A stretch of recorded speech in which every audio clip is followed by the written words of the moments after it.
Thanks for listening to Sex with Emily. On today's show, my good friend and fellow podcaster Lynette Carolla and I are helping you navigate your sex, relationship, and everything in between questions. Topics include your pubic service announcement. How do you really like your hair down there? Getting out of the tech zone into the date zone, strategies for dating as a strong, accomplished woman, and the clitoral GPS. We show you the way around your favorite love button. All this and more. Thanks for listening. Look into his eyes. They're the eyes of a man obsessed by sex. Eyes that mock our sacred institutions. Bedroom eyes, they call them in a bygone day. Hey, Emily, you got a boyfriend? Because my man E here, he just got his heart broken. He thinks you're kind of cute. A girl's got to have her standards. Oh, my. Do women know about shrinkage? Isn't it common knowledge? What do you mean, like laundry? It shrinks? Can we not talk about sex so much? Are you kidding me? Oh my God, it feels so good. Being bad feels pretty good. But you know, Emily's not the kind of girl you just play with.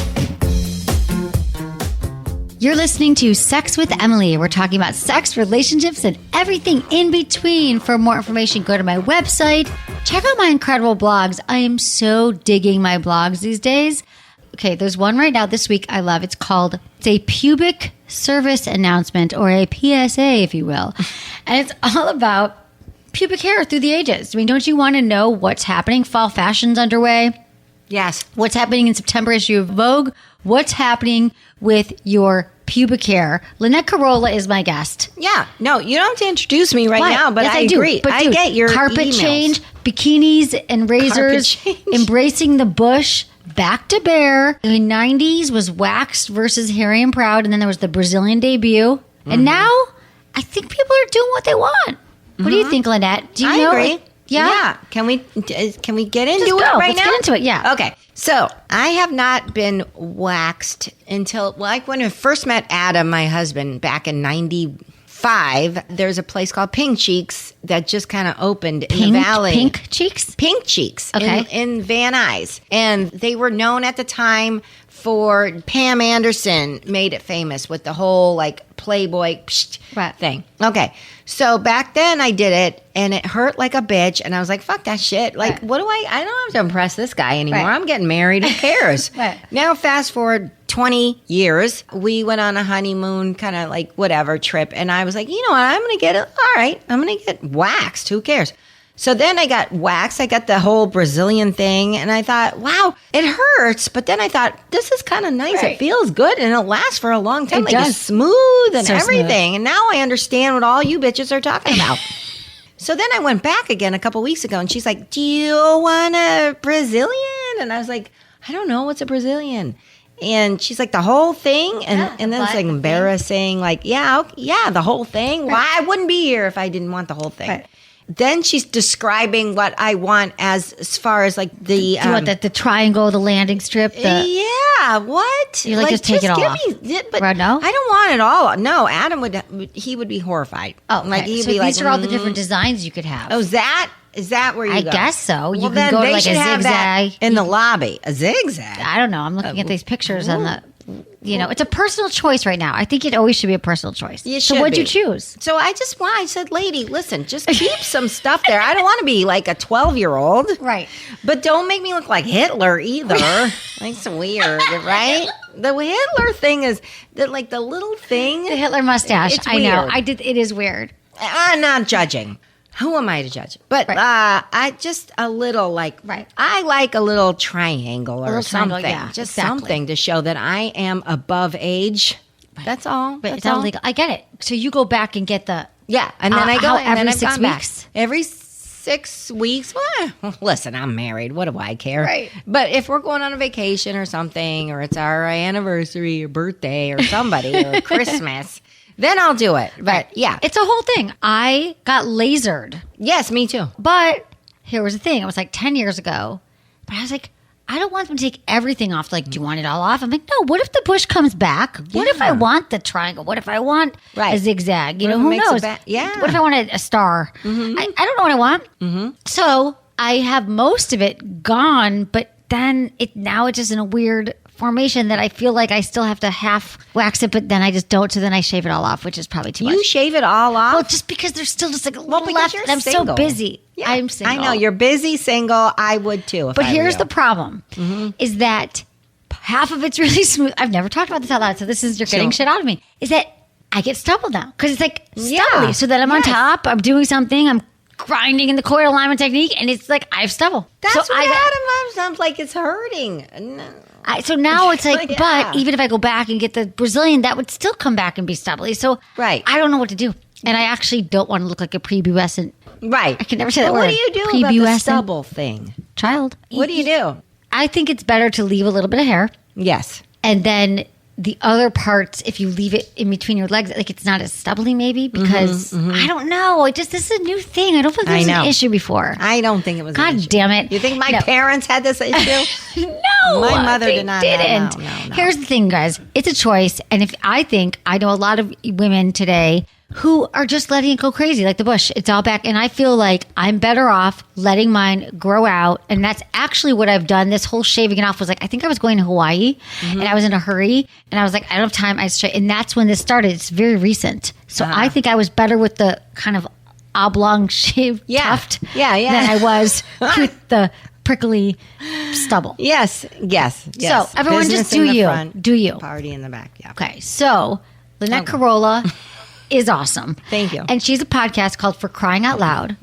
and also a podcast for the after show, Sword and Scale. Sword and Scale Rewind. It's an after show. If you guys like true crime, you can listen to Sword and Scale episode, whatever episode you listen to. Then you listen to our show. You guys must be hilarious on that. We're I know it's so a serious into show, it. but you're so funny. Like I just feel like it would be entertaining. Because I haven't we're listened into to it. it because I watch Thank you. listen to your podcast, but I don't watch listen to thank you. Sword and Scale. Yeah, it's like if we did an after show on your show. Like we'd be like, Oh my God. Emily's show was so good. Did you hear her talk about her bush and that the waxing? Oh my and God, the we should do an zigzag? after show. Who Then- wants to do? Any of my listeners want to do a post game show? There you go. Email me feedback@sexwithemily.com or tweet me at @sexwithemily or snap me.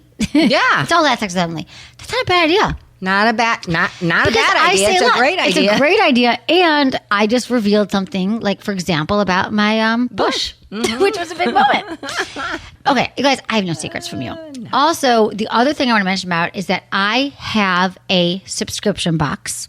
Do you do any monthly boxes? I like the monthly subscription stuff. Yeah. So this is quarterly, and it's Emily's box. I didn't know that. Yeah. I should show it to you. It's from Unbound Box. You can click on the link on my website. Unbound. Yeah. It's sexwithemily.com/subscription box. And here's why it's amazing. Because 4 times a year, you're going to get a box, whether you're single or in a relationship, especially if you're in a relationship, it's like a little spiciness coming in the mail and you're like, oh, how can we make things interesting? What do we do? Well, guess what? There's a box coming and it's going to have this one. I love this one. It's called Better Than Basic. It's got a few of my favorite toys in it. It's got like this nipple gel you put on your nipples. It makes your nipples tingle and taste like chocolate. It's got condoms. It's got you guys check on the link on my website. Lube. It's got, of course, dude. Yeah. Lube. And these boxes are so plentiful that I opened it. Even though I curated the box, I freaked out when it arrived. So I think it's a great gift. If you have a friend getting married or bachelorette or just birthday, or if you're in a relationship, and then every relationship, you're like, babe, look what's here. And then you open it together and there's like foreplay in a box. How fun is that? Sex in a box. Yes. So check that out. And that's what we got for you. Oh, and all social media, it's at Sex with Emily. We took some amazing, we are taking some fun clips of the show today because we're having a blast. So you're going to check all that out. Yay. And Lynette, I didn't prepare you for this part. Okay. Before we get into emails and talking, I've got 5 questions for you that I ask all my guests. They're quickie questions. Ready? Sure. What's your biggest turn on? You know what? You want physical or mental? Anything. This is what I was going to ask you about. All right. So here's my chance to ask you. For some reason, so a couple of years ago, I went for a massage and the girl did a massage. She goes, would you like a tummy massage? And I was like, never had it before, but okay. And then she did a stomach massage, and then she's telling me as she does the counterclockwise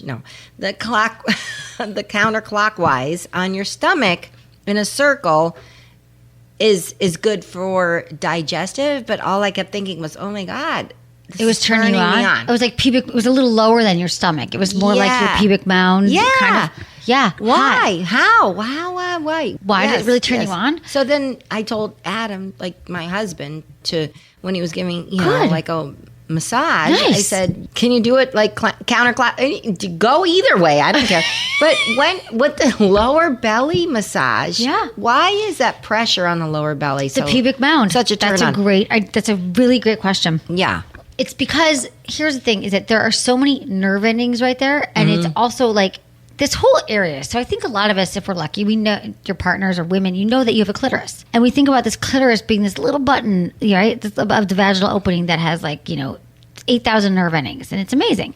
But it's not just that little bulb. It's actually the clitoris has legs, and there's just the It's legs. connected. It's connected. But when you also the pubic mound can also indirectly stimulate your G spot. So there's just a lot going on there. So when you're pressing on this area, you're tickling over it. You're actually tickling these nerves beneath it. Look, I'm showing you right here. Yeah, I know. That's like so. She was like here. Right. And tickling like around. And she would maybe Yeah. her fingers were like swiping against your Yeah, I clitoris. was like, it's do it because again. all of that is connected. And I love that you're asking this question because I think that a lot of people don't really even understand that sex and foreplay and turning your partner on isn't just about I know the clitoris, so I'm going to finger it. No, it's the entire your inner thighs, your pubic Right. mound, your lower belly, and it's that light touch, right? Going in Yeah. circles and then even sometimes you put your palm down and you apply pressure. You It's can a even have an turn orgasm on. though. It's a turn on, Yeah. right? So it was like the tickling and it was teasing and it was building your arousal. And that's because it was just stimulating all these nerves. It's stimulating the nerve endings underneath there. exactly. Underneath the belly. Right. Where the G spot is. Right. The one that Adam can't get. I mean, the one that can't Yes. get to. Right. But I think Okay. this would be good for example, for women, some women, and there are people who might even argue and say, it's not the G spot. There's other ways of orgasm. It could be a cervical. It doesn't really matter how you label it or what it is or what you want to call it. It's the fact that you got turned on and you felt something there because some women would be like, I did the counterclockwise Yeah. circle and I felt nothing. Right. The key to the game here, the name of the game is experimentation and tickling and touching your body and figuring out what makes you feel good because every single person's body is different. And so you're a woman who's been with a lot of different people and it took a masseuse a few years ago and you're like, oh my God, I had no idea that would turn me on. Mm-hmm. And that punctuates the exact point that I'm always trying to make on the show is that sex is expansive. What turns us on could change over time. We're always discovering new things. And I love that you found that out. So Okay. I feel like you don't have to Okay. wait to get a massage to feel like when you masturbate or when you're with your partner, you say, you know what? Let's take sex off the table. Let's just explore each other's bodies. Let's get some massage candles. Massage candles, I love massage. Let's get some massage oil and let's take each other's hands and rub them over each other's body and just figure Okay. out your pleasure points because we all have different areas that feel good. Like for me, when I want to have an orgasm, okay, here's the other thing for the after show I don't Yeah. often talk about is that if I'm with somebody and they're going down on me, for example, or they're whatever, I press, and it's not really the lower belly, it's more like my pubic mound. I push on here and that will intensify my orgasm. I didn't realize that when I was 20, Right. but that took me a while. Right. So I always like that lower belly Yeah. pressure. I feel like And we I can didn't know show what Adam was this.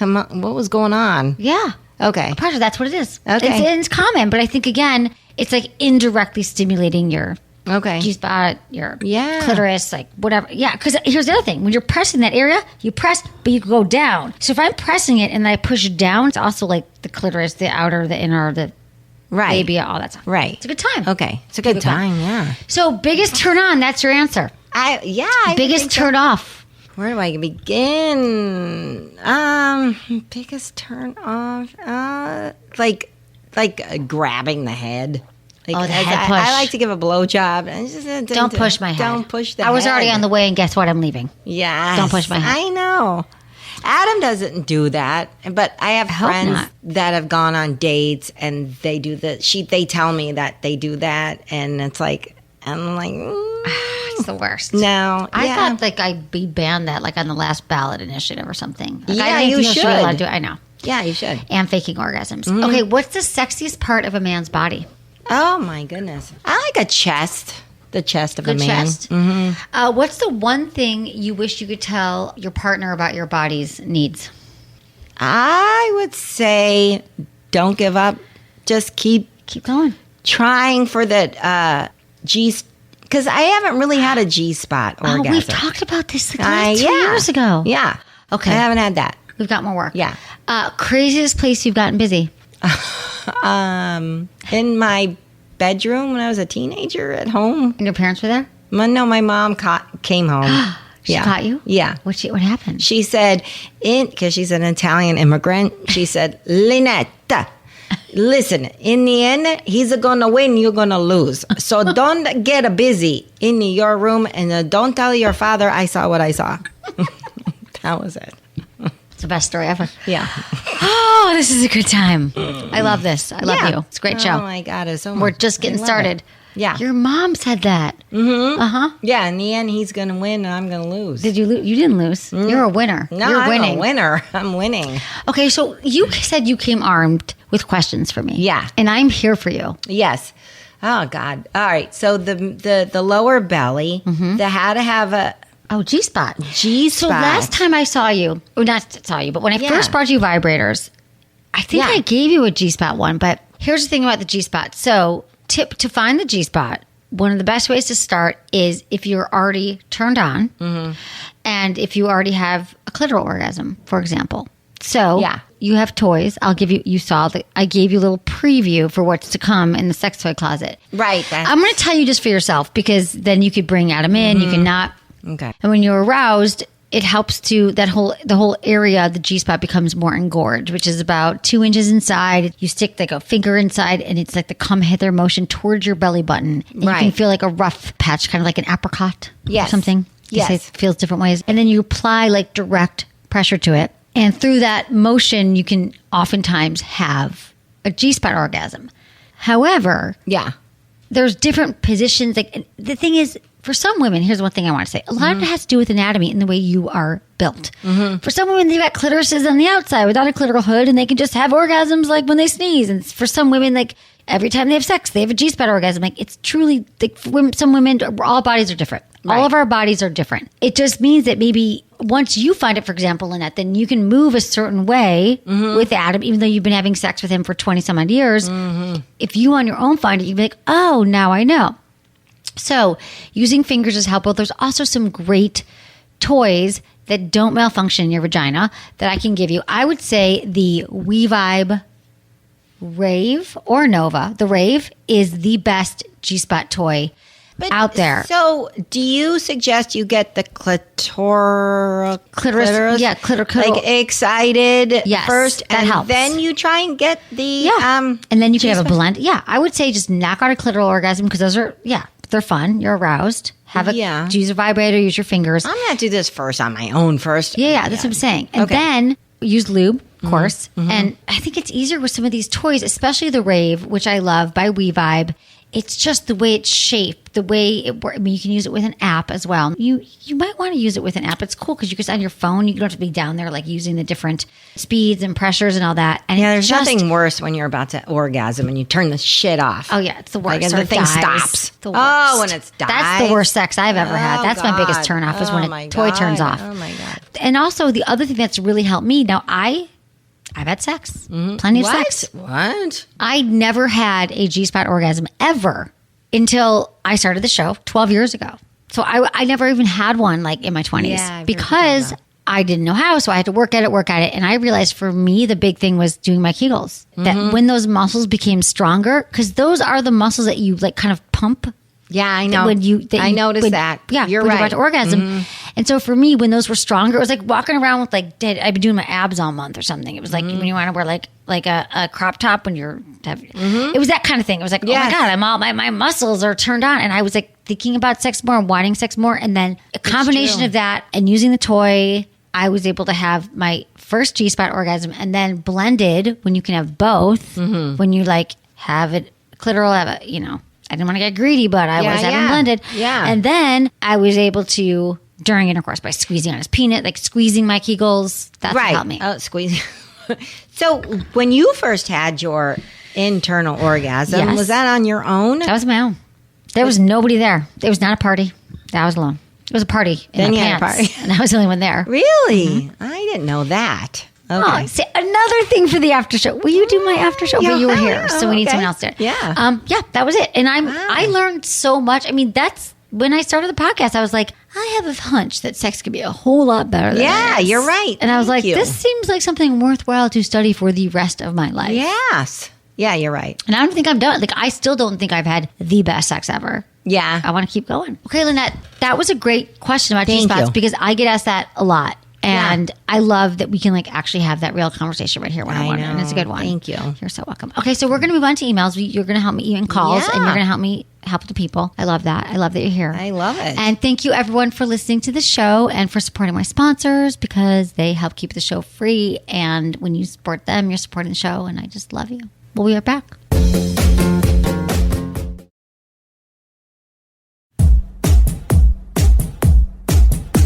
Okay, Lynette, are you ready for the calls and the emails? Yes. If you have a question you want me to answer on the show, that's amazing. You can text Ask Emily, all one word, to 797979. That's Ask Emily. So what happens is when you text that, you get a link right away. And that link, you just open it up and you ask away. Ask your question. You can also go to sexwithemily.com via the Ask Emily tab. And as always, include information that helps me, your gender, your age, where you live, and how you listen to the show. 797979. Yeah. Not 6969. I know. I think it was already taken. Sorry. Such a buzzkill, right? I know. Like, Sorry. if anybody should have the 69s Yeah. Hello. Somebody should. cubed, Yes. Me. Cute. who the hell took that? I know. I don't even want to get into that now. Okay. We've got Kat. She's 26 from Los Angeles, and she wants to know about positions to maximize sensation even when she's really wet during sex. Hi, Kat. Hi, Emily. I'm here with my friend Lynette Carolla. So you've got two women here helping you. Hi, Kat. Why don't you just brag more often? Okay. You want to get of more us can't get wet. positions when you're wet? No, like, some women, okay. some of us can't get wet, some I'm do. kidding. Yes. Kat, what's going on? Talk to us. So basically, the problem that I'm having is that no matter what, like no foreplay, nothing, it doesn't really matter what happens beforehand. Every time I have sex, I'm always incredibly wet, like dripping everywhere wet. All right. And sometimes it makes it so that I can't really feel much of any of the stuff that's happening. Right. No, I've heard this from women. Absolutely. I totally get it. Yeah. And what have you tried so far? Have you tried anything? So I've tried just like doing different positions or basically that's it. Okay. Well, first, let me tell you a little bit about the wetness. So, like the vaginal lubrication comes through the vaginal walls. And typically with younger women, if you have higher estrogen levels, that can lead to more lubrication. And that is common with younger women, just like women going through menopause have lower estrogen and they're not as wet. That's what happens. Wah, Yeah, wah. well, because I'm sorry, Kat. Let me ask my pal Emily a question here.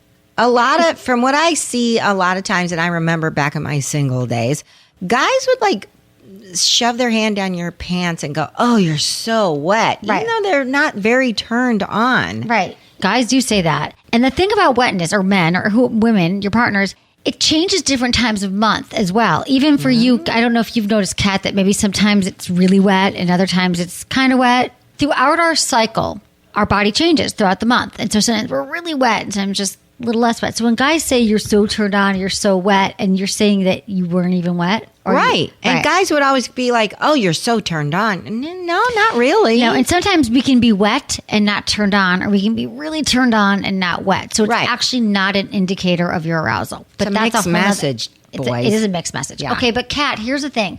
I would say for you that I would keep a towel by the bed, because really these are the only things I can tell you, is that it's not a big deal to stop, to like wipe it off because you're so wet, like to wipe off his penis, to wipe yourself off, and then to keep going. And also for positions, I would say focus on the positions that are more grinding movements, like the cat, like the coital alignment technique. Do you orgasm during intercourse? Yes, Okay. almost always. Do you clitoral orgasm or do you intercourse vaginal? Vaginal. Which one do you do, Kat? Both. Okay. Oh. So that's awesome, first of all. It's funny that the coital alignment technique is cat. Yeah. Yeah. Exactly. So this is the deal with the cat. It's a variation of missionary that directly stimulates the clitoris. And you're like, missionary, what? This would be great because you won't feel like you're dripping all over him and really wet. You're lying back on the bed And he's lying on top of you like regular missionary position. And with your legs are spread slightly and he's kind of between your knees like in the traditional missionary. And he's supporting himself with his hands. And he'll rest on his forearms, elbows, thighs, upper knees, kind of like distributing his weight like evenly throughout your body. So he's relaxing his muscles. And he should maintain, here's the key part, as much contact with you as is comfortable without like crushing you, right? We don't want him to crush you and we don't want you to lose contact externally or internally. So what he's doing is he's sliding his body towards your head and body, like up and down, right? With like your jaw could be resting on his shoulder and he's like aligning his pelvis with yours, his hips at a downward angle. And so it's like a slow, sensual grinding and not like a pumping. So he's not going in and out and in and out. It's a grinding in circles, grinding back and forth, and it's more of a controlled movement. So you can feel his shaft like rubbing against your clitoris, rubbing against your pubic mound. It's going to be totally inside of you the whole time, and you're like rocking together. Does this make sense to you? So you're you're not going sideways, but you're like rocking up and down. But the whole time, his pubic bone and base of his penis is rubbing against your clitoris. Yeah, it's kind of funny. I actually think I have a partner who's accidentally been doing that because, like, I've always wondered why it wasn't as much of a problem with certain people, and maybe it was just. Oh, so this position has worked for you? I think so. I mean, I wasn't doing it intentionally. Like, right. It wasn't a thing I was conscious of. I just think that it was like this particular partner I had, and he was just really great, and I didn't know why. No, this is it. And I'm telling you, especially for the wetness and for the grinding, and this is also kind of a go-to position that I tell a lot of women who have never had orgasms that this is actually a great position that works, that we don't actually think about it. So you just kind of repeat this movement like back and forth, and so he's moving up as you go down, and like it's just you're grinding together. I think that's going to solve both your problems. We're going to link to it in the show notes as well for everyone listening, but I think this is really going to help you. But if there's other positions that also work for you, there is no shame to the towel game. Have a towel there, wipe off, and then keep going. I'm not going to tell you should take a pill to stop the wetness. I just think that we can just try to do modifications of what you're already doing. And I love that you're having a lot of orgasms. You can play with toys. A lot of toys are waterproof, which is really fun. Yeah, so, thank goodness. Exactly. So, Kat, that's what's going on with you. So, Godspeed. Awesome. Let me know what's happening. Very much. Okay, you're welcome. Bye, Kat. Let us know how it goes. Coital alignment technique. You try that one tonight. I mean, to me, that's like a maneuver that happens in between. Like, it seems to me that technique is not like something that goes on and on and on. It is something that happens for a stroke or 5 or 3 or 8 or whatever in between. For me, that works too. It's like the friction and you're holding it together, right? Yeah. So, it can go on the whole time. I didn't even know that was a, yes. I know. Do you have my book? See? Yes, I have your book. I gave my book, right? Oh, yeah. My daughter saw it a couple weeks ago and was like, what's these drawings of these? I was like, I'll take that. Why are you in my drawer, bitch? Get out of here. So many kids, they see the book. God. Yeah, but it helps. It's a good book. Yes. So, yeah, that's cool. I love it. Okay. Yeah. That was going to change your life. That was good. That was good. Right. We've got Carrie. She's 27 from Toronto, and she wants to know how to move from texting to dating. I hear you, girlfriend. What the hell? Me too. I'm with my friend Lynette Carolla. You've got 2 women helping you here today. Carrie, what is going on? Tell me. Talk to me. All right. So basically, I'm 27 years old. I haven't really had a long-term relationship. I've tried going out, meeting with friends, and then now obviously I've been on the dating apps. And I've just found that even if I've met people kind of through work, they're just so into texting, and it's hard to I've asked them to hang out, and it's always kind of an avoidance. And I kind of want to know how do you get from texting to actually hanging out, because I don't want a texting boyfriend. I hear you, man. So I absolutely 100% hear you, and you just got to let them know, set boundaries, and just be like, you know what, I'd rather have this conversation when I see you next, and just cut it off. But are you saying that on the apps, this is a problem, or just even when you go out and you meet someone and you go on one date, and then you just text every day until you see him again? Or what's the main challenge for you? I think the main would be before the first date. So I've had this as I met a guy kind of through work, it was a coworker, and we knew each other but had never been out, and he expressed interest. And then the same thing has happened over dating apps, where it's just texting all the time. Right. And I've asked them out, and it doesn't really, go anywhere, but then they kind of keep this flirty texting. Yeah, it's annoying because our life, I swear to God, we're going to be on our deathbed, be well, how was your life? I spent my entire goddamn life texting, and it's really annoying. What I've found lately, though, with the apps and in life, that we kind of make a plan and then it stops. I'm not feeding into it with a lot of texting, and then they kind of respond to that as well. when you meet someone, the sooner you can set a time to meet, the better. Because I think the longer that we draw this out and you're just like, you don't make a plan, like I actually would set a boundary for yourself and just say, you know what? I'm not actually going to text longer than a few lines with somebody until I make a plan, or a day with somebody. And you say that, say, let's meet. I'd rather meet than text. Or like, I'm not really into texting. If you want to meet, let's make a plan. And then if they're like, well, I'm not sure, I'm traveling a lot, just say, let's make a plan for when you get back, and done. I mean, I think you'll be able to find the people that will respect that. And if there are those people, I think, that actually want to text and they just want to kind of keep you in their loop, and they're texting a lot of different women, and that's just not who you are. You guys tell them I'm not down for that. What do you think? Hi, Carrie. It's Lynette. Like, you know who I am. Lynette Carolla is amazing. Okay, yeah. No, so I've been in a relationship for 21 years, but I have 2 very close friends that are single, and they've been out there in the single world. Like, I have Emily at my disposal to ask. It's the same thing. It's like, what do you say to these guys that are like, okay, you text back and forth maybe 1 or 2 times, and then as far as a dating app, it's like, okay, then you never hear back from him. Nothing. Right. It's ghost. It's true. They what do you ghost. do? Like, I feel like you just got to set the boundaries and just, you don't let it go on for too long, and just say, you know, I'm really busy, I got stuff going on, let's meet up. And if you don't hear from them, then you unmatch with them. Or, I mean, I really think that you just have to take the lead here. And are you saying that you do that and it's not working?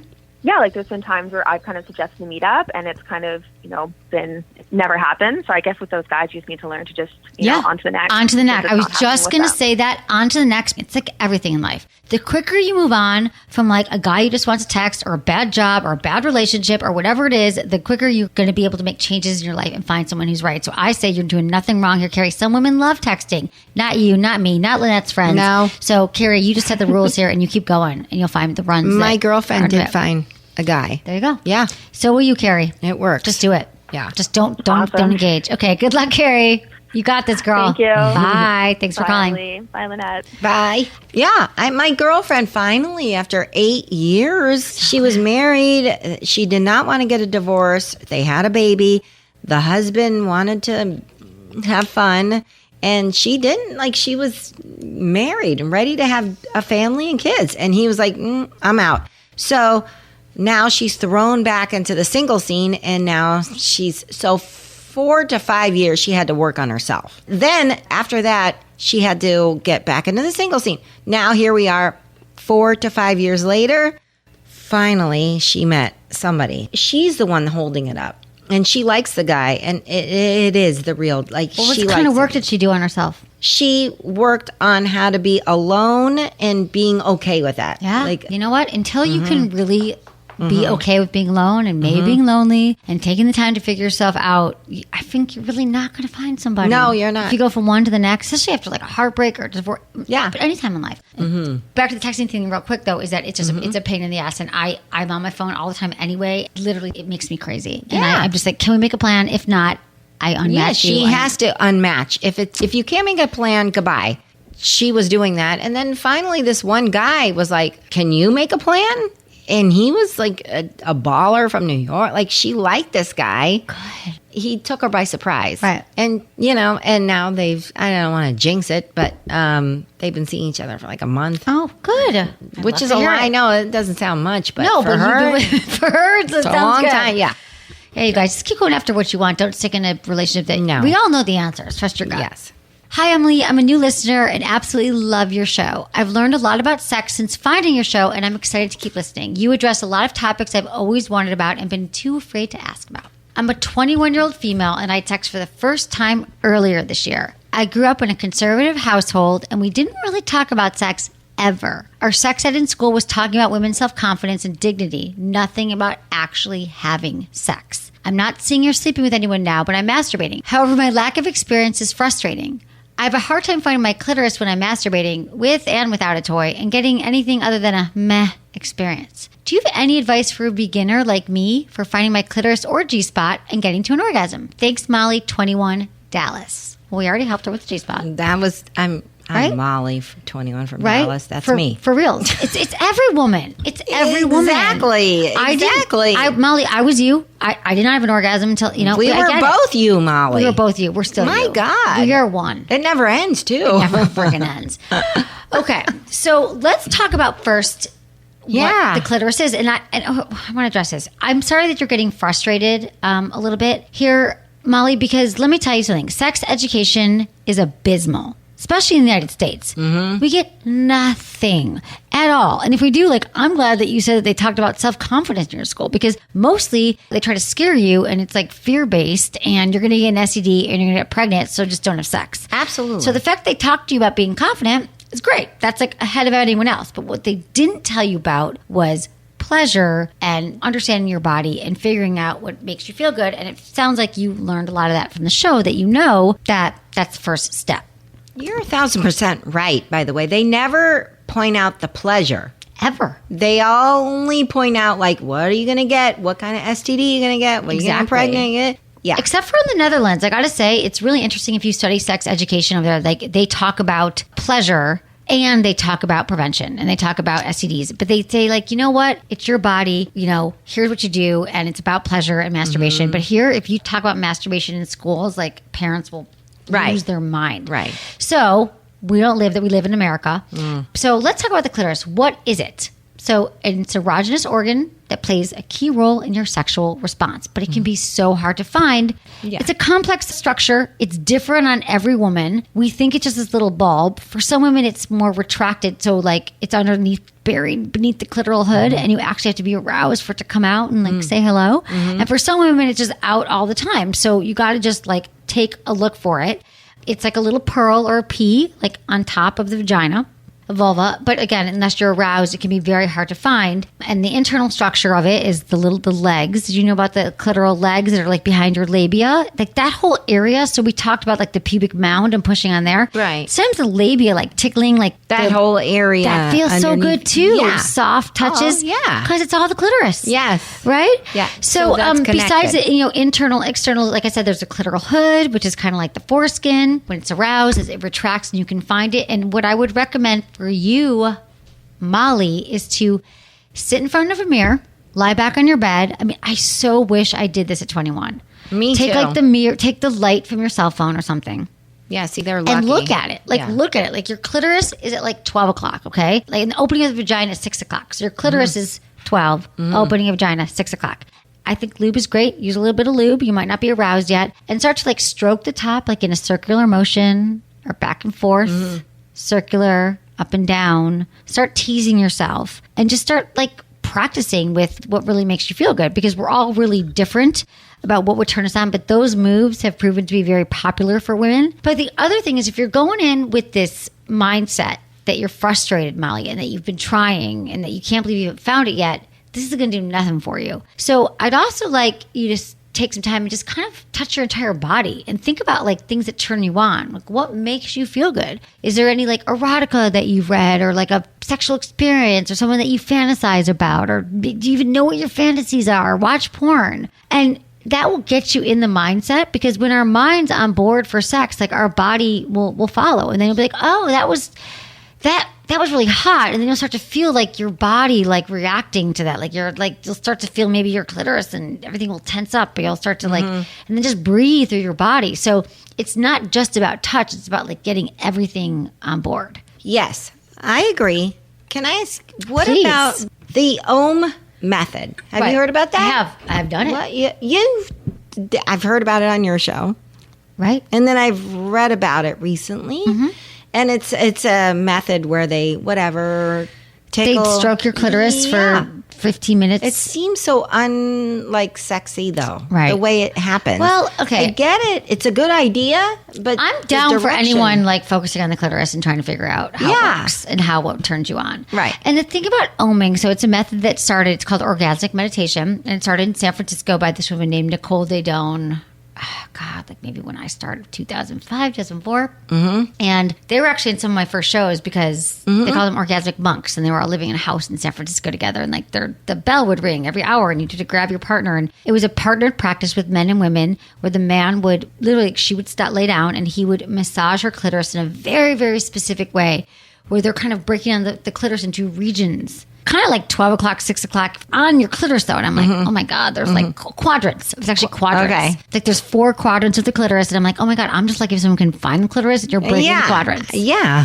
But it is true that like the lower, like right hand part of the clitoris is the more coastal sensitive. valley region, and then Right, but it doesn't seem very sexy. And for me, to be honest, it wasn't. It was fun. Like, I liked my Omi partner, and he came on my show after to talk about massaging my clitoris, and it was a great episode, which we should find somewhere in the archives. But yeah, we've been talking about this because I have 8,000 shows. But you're like, well, what's the guy getting from it? What's he going to do? Well, there's actually energy. Like, if you believe in like energetic connections between, you know, he could actually feel her body rising in the arousal. And the focus isn't orgasm for oming. It's more about getting really turned on, and it's more about like energy flowing and about feeling sort of throughout your body the whole sensations and energy that can be, I guess, elicited through touch, the right kind of touch to your clitoris. And that they're like, no, we don't go over, and they mean orgasm. Like, we just kind of stay in a state of orgasmic bliss 24/7, which I was like, I would move into your house. That sounds fun. You orgasm much.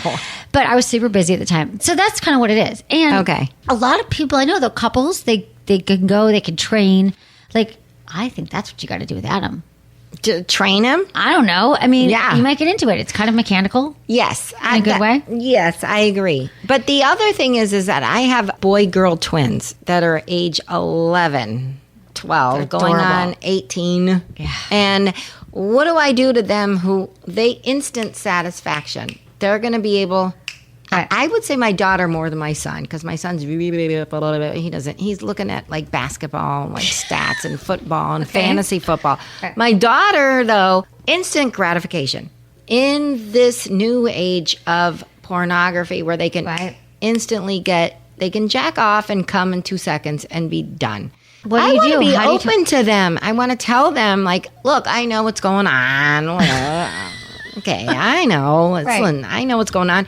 But how do I like guide them and tell them? That is such a what good question. do I do with that with them? Well, I think that it really starts with, I mean, I don't know how you stop them from watching porn, to be honest. Like, it's everywhere. They're going to find it. You're not putting, like, what is it, the adult proofing your computer? What's it called? Parental guidance. Yes. I don't know. But if you had two 11-year-olds, boy girls, what would you do? Oh my God. It's What would you a do? great question. I've been really thinking about this a lot over the years because Okay, I feel think like about it for me. I will. No, I am. And I feel like that it starts with talking to them about, it's a very different conversation, and you probably can't talk to them at the same time. And to be honest, you're not going to like this answer, but the conclusion I've come to lately is that I don't think that kids want to hear about sex from their parents. I know. They just don't. Like, I don't think it's natural. Because I'm the most easiest. I know. Every got parent thinks Loveline that. dad over there. Like, Loveline dad. You guys, come on. Right. Are you going to talk to Olga or Nanny? Like, Right. who are you guys going to talk to? Honestly, Olga the nanny, they might listen to more than you because you're the parent. I mean, that's why I've been saying, like, what if there was some kind of, like, this doesn't exist yet, and I'm not going to get to your question, but, like, peer education programs where you're training, like, kids in high school and college to, like, talk to younger kids about sex, because I'm like, Mom, like, no, you have sex with Dad. I don't want to know. No, I get it. But they don't get it. And so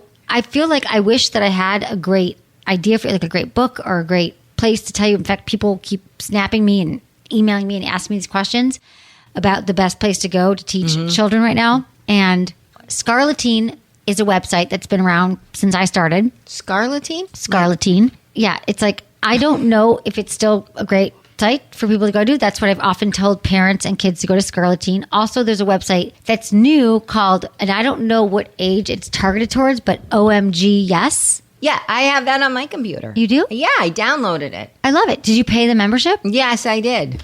Now, what kind? Okay. And then I got bored after 2 days.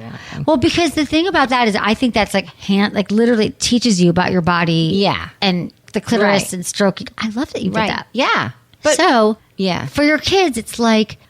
But for an 11-year-old, I mean. Because they already know. So I think it's like, if you have questions, you can tell. I think that you got to teach your daughter about her body. And I really would tell her about masturbation and about pleasure. And that it's really like what I told my niece when, as soon as she didn't ask, but I knew that there were things going on. I was like, listen, never have sex or don't do anything because you think someone's going to like you more or boys are going to like you. You know what sex is about. Yes, you make babies. It's about procreation, all that stuff. But there's another part of sex. It's actually about your pleasure and you being confident in your body and understanding your body, what makes you feel good. And I was like, masturbation. She's like, ew, I'm like, but, it's like, that's like the most important work that you could do is figure out your body, what makes you feel good before. But your kid's 11. Yeah. I feel like you are the only one that can talk to him now. Yes. We don't have like the troops yet that I would like to train around the world to help kids. Yeah.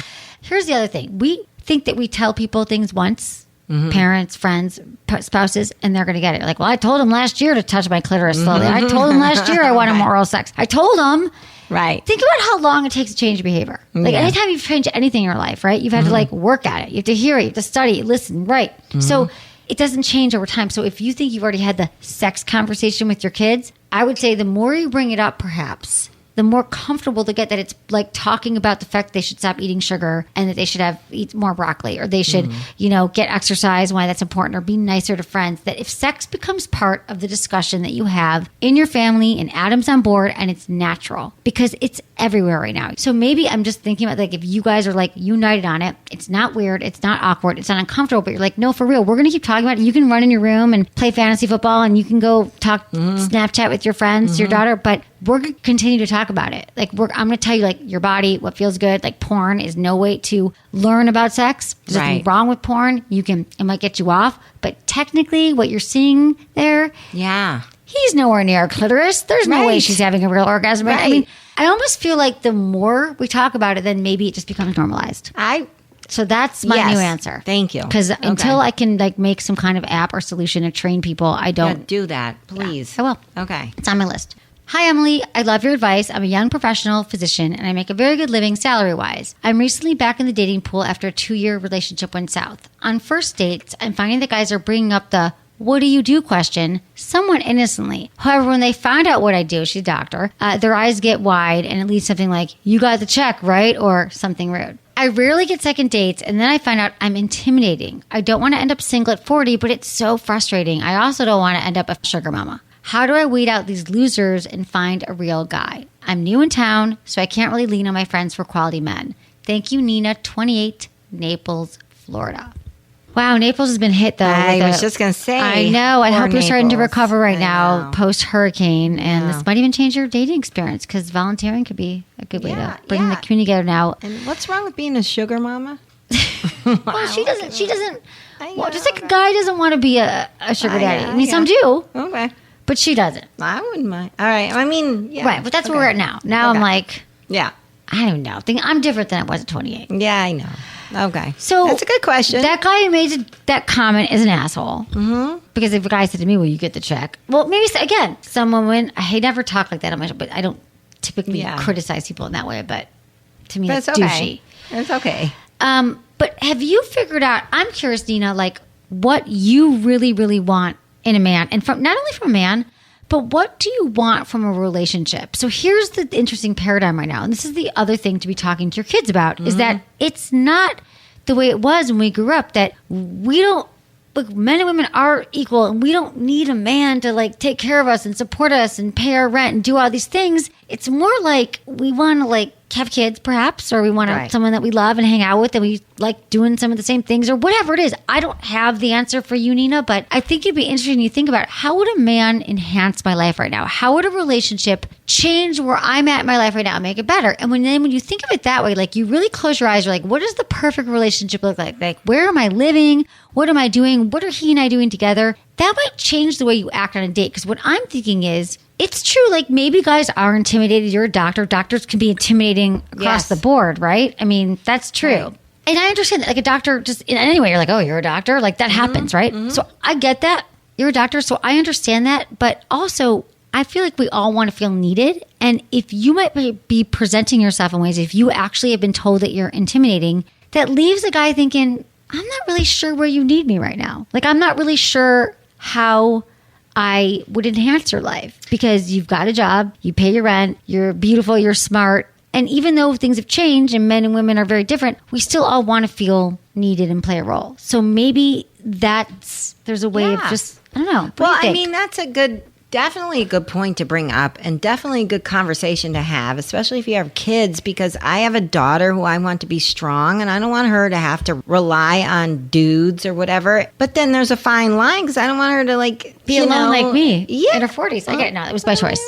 Yeah. I get it. I'm just okay. I wouldn't mind to be in your position, right? I know. I love my life. But But like, I get it. How do you be soft? How do you daughter? still... Yeah. And then I have a boy at the same age who I don't want him to feel, like he's got, what's the word, emasculated? Yeah. So it's interesting, the masculine and feminine. I mean, it's a really interesting conversation about how men can really live in their masculine, women can live in their feminine, and like who they really are, and then still come together and feel like they need each other. Right. In a way. So kids are going to have to learn at this generation, as far as I'm concerned, is my kids' generation. They're going to have to learn how to get along and how to be able to be in their own worlds and come together. Right. Yeah. I mean, there's a lot of good info. I did a great show a few months ago with John Wineland that people loved, and we talked a lot about the masculine and feminine, and that I think a lot of people really felt enlightened. But it's true. It's like, it's hard to explain maybe to your kids at 11, but in general, I think that women being in their bodies and being in their feminine, no matter how strong you are, Nina, and tough, and you're a doctor, and I'm not saying you're tough, but you're like taking care of things, and you're working really hard, you just got a medical school.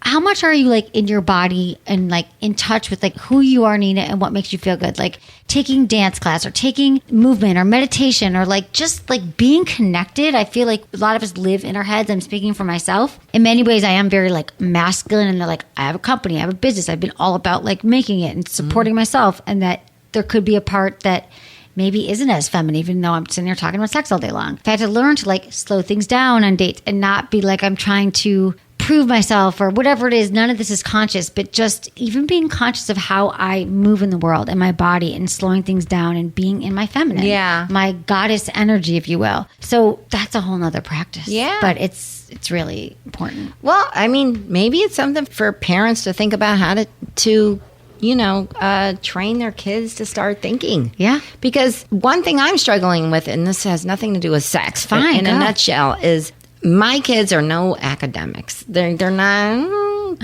they're bright, but they're not going to go to a 4-year college.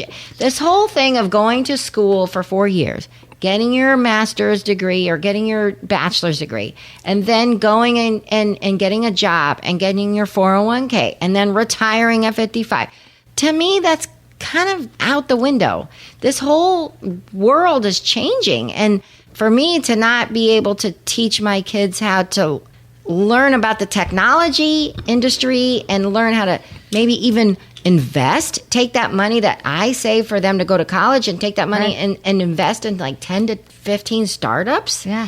And not only just invest and walk away. No, but I get it. Those are skills that we should be teaching in schools. How to life skills. It's all about, it's a different world now. It is a different world. Well, you and Adam, I mean, I feel like you guys are entrepreneurs and you start a business. Like, how great. Like, they're so lucky to have you as parents, because you get to decide how you want to raise them and what kind of values you want to enforce. And I wish that I knew about money and stuff like that, how to balance a checkbook, or now I don't balance a checkbook anymore, but whatever it is, I didn't know any of that shit. Yes. And I had to learn it the hard way by like going through really rough stuff and like being like, I don't know about money, you know? Yeah. So we have that side. Can you just come in and teach them how to be? Yeah, I will. I got to tell you, there's two things that I'm really uber passionate about right now. And one of them really is education and kids and helping like college students and young kids, like, because we're so undereducated in that area and it's never been done right. And so I take that as like a huge personal challenge and mission, that if I could help parents and kids to kind of understand sex. Obviously, I don't know how I would do it. You know, would I raise money? Like, is it an app? Is it programs where I'm actually teaching them? I think it's really, really important. And then the other thing that I'm just super passionate about is just sort of,